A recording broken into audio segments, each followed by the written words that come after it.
مختلف نشستوں میں مبلغین نے مختلف موضوعات پر بیانات فرمائے.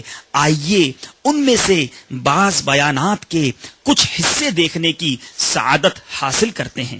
زادان نے گانے باجے سے توبہ کر کے حضرت سیدنا عبداللہ بن مسعود رضی اللہ تعالی عنہ کی صحبت اختیار کر لی اور قرآن پاک کی تعلیم حاصل کی اور علوم اسلامیہ میں ایسا کمال حاصل کیا کہ بہت بڑے امام بن گئے.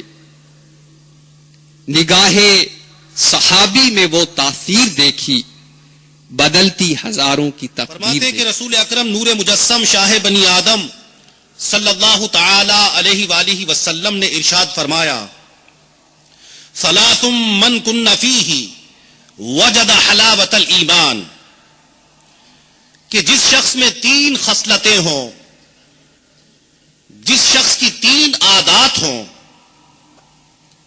وہ ایمان کی لذت و حلاوت پا لے گا.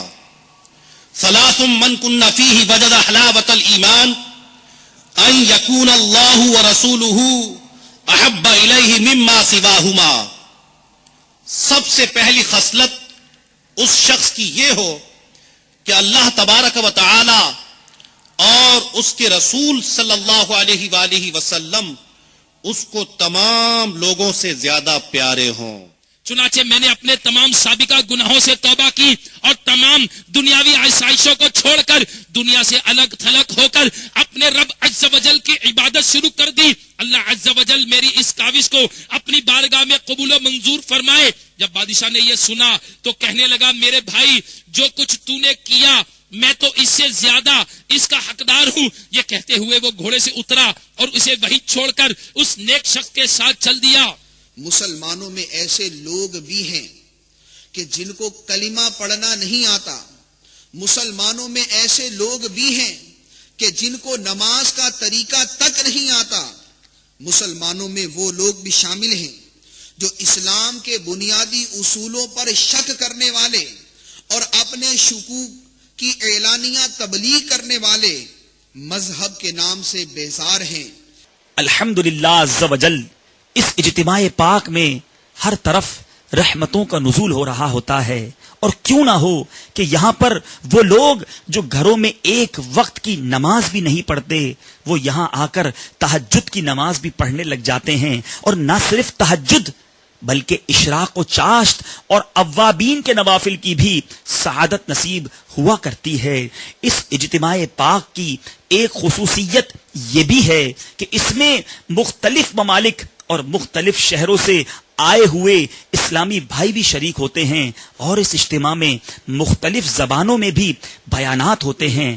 آئیے مختلف زبانوں میں کیے گئے بیانات کی چند جھلکیاں دیکھتے ہیں. قد حس المحبون هذه الحسرة هكذا إذا يأتني الحبيب في القبر فأسقط على قدميه فإن يرفعني الملائكة فأقول لهم بأني لما أرفع من قدميه المفتقرين أيها الملائكة وصلت إلى هنا بعد الممات لهذا الجميل صلى الله عليه وآله وسلم. Therefore, Hazrat Moulana Room, rahmatullahi ta'ala alayhi, writes in his Masnavi, Yak zamana suhbate ba awliya, bihtar az sad sala ta'at beriya.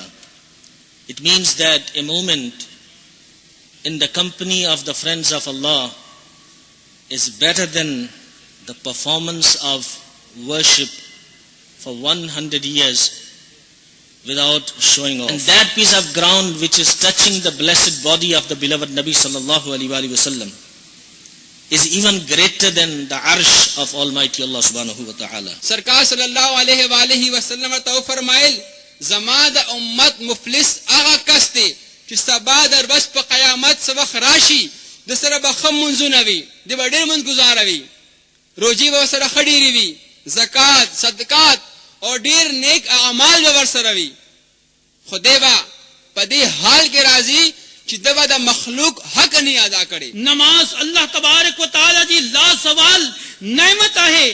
نماز پڑھسا رحمت حاصل تیتی. نماز دین جو تھمبو ہے. نماز پڑھسا دعاؤں قبول چنتیوں. نماز پڑھسا رزق میں برکت تیتی. اے نماز پڑھسا بانے جو پریشانی دور تھنتیوں بیماریوں تکالیف ختم تھنتیوں اے نماز اساں جے سونے سونے مٹھے آقا مدینے والے مصطفیٰ صلی اللہ تعالی علیہ وآلہ وسلم جی اکھن جی تھدان آہے۔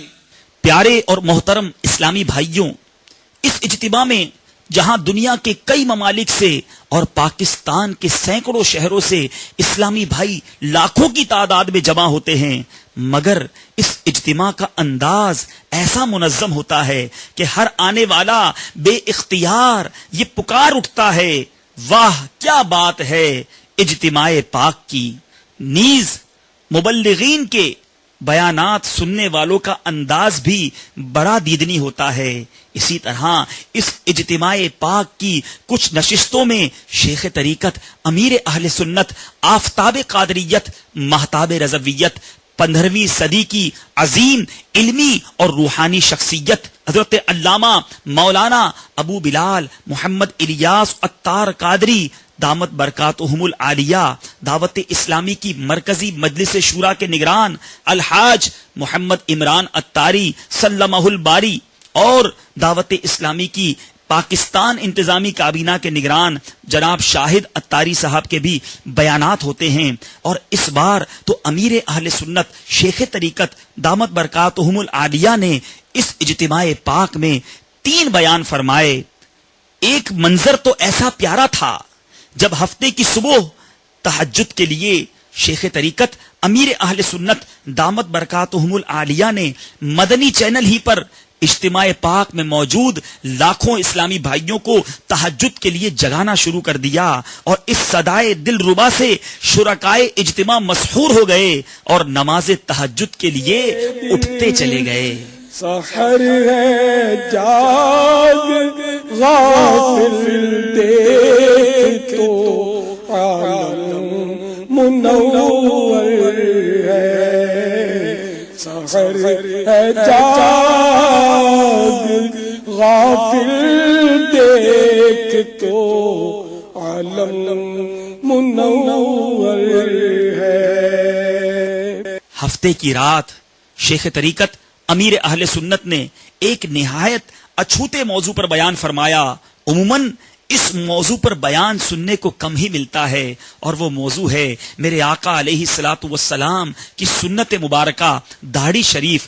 اس بیان کی VCD آپ دعوت-e-اسلامی کے اشاعتی ادارے مکتبۃ المدینہ سے بھی حاصل کر سکتے ہیں۔ اس بیان کا نام ہے کالے بچھو۔ کہ یہ تو میرے غلاموں والا نہیں، میرے دشمنوں والا چہرہ ہے۔ تو اے نادان اسلامی بھائی، اے داڑھی منڈانے والے، اے یہودیوں جیسی شکلیں بنانے والے، اے دشمنان مصطفیٰ جیسی صورت لیے لیے پھرنے والے، تو سوچ اس وقت تجھ پر کیا گزرے گی۔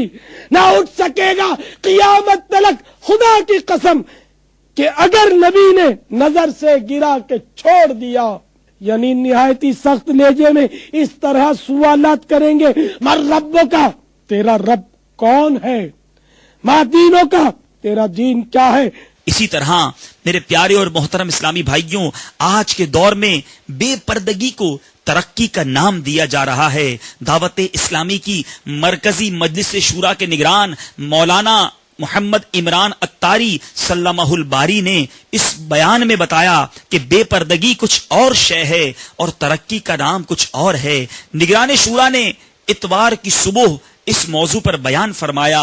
آئیے اس بیان کی چند جھلکیاں دیکھتے ہیں۔ ترقی حیا میں ہے، بے حیائی میں نہیں ہے۔ ترقی تو فاروق اعظم رضی اللہ تعالی عنہ کے دور میں تھی۔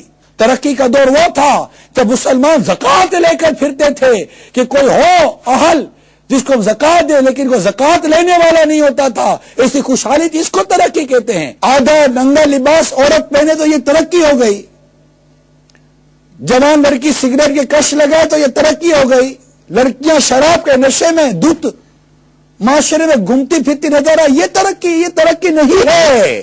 اسے کون ترقی کہے گا؟ یہ بے حیائی ہے۔ خدارا بے حیائی اور ترقی کے درمیان فرق واضح کیجئے۔ ترقی کچھ اور شے ہے، بے حیائی کچھ اور شے ہے۔